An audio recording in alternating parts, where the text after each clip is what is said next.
Welcome to Module 2, IELTS Writing Course Part 2. This is all about Task 2 of the writing test.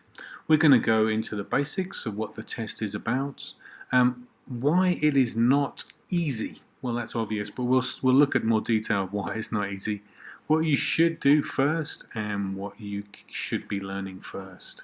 Okay, so we'll start off with the basics. Now, don't worry if you've taken the test before. Just going to run through it as quickly as possible, but you must write at least 250 words. You have 40 minutes to do this, and you're being asked one of 5 questions. They might be disguised in a slightly different way, but these are essentially the 5 questions you're going to be asked. Agree, disagree. Discuss both views and give your opinion. Advantage and disadvantage. A 2-part question, and a problem and a solution question. So those are the 5 types of question you're going to be asked to answer, and those are the things we're going to be looking at in detail in later classes. So why is it not easy? Well, basically, it's the standard. Yeah, it's the standard worldwide. International English Language Testing System is the standard of, as you know, how you can get into a university, how you can immigrate to a different country. So it has to be extremely comprehensive. It aims to be as a comprehensive assessment of your English language ability. And the key word there is comprehensive. So let's have a look at the writing criteria. So you can see there that there are many different things that the examiner is looking at when they're looking at your Task 1 and Task 2 essay.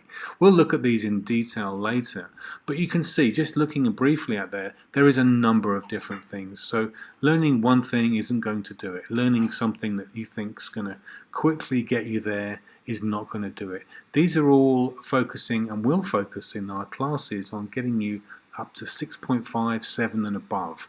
And so these things are the things we're looking for to get you there. And that's why it's not easy. It's not just about being coherent. It's about those 5 different things that make up the coherency and your cohesion.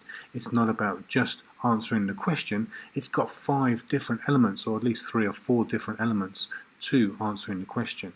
It's not just about your language. It's about 5 different elements in your language, and again, grammar, 3 different elements there. So we're going to give you a really comprehensive approach of how to answer every Task 2 question.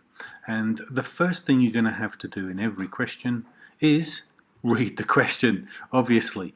But let's read the question twice and really understand the question. Some teachers will tell you to underline key words, perhaps. That is a good approach if that works for you.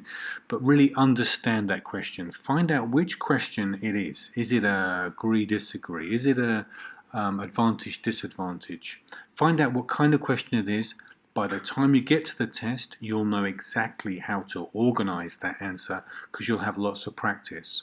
So the second thing you'll need to do is to plan your essay, and this involves writing down 2 or 3 points that you need to express clearly in your essay, 2 or 3 ideas, and 2 or 3 examples. There'll be lots of time to study each and every question and lots of time to practice, so don't worry about knowing more about this right now.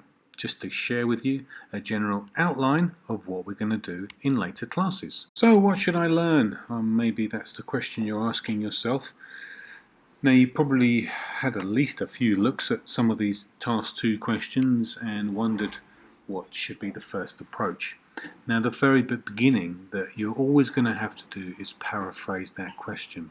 So that's a good place to start.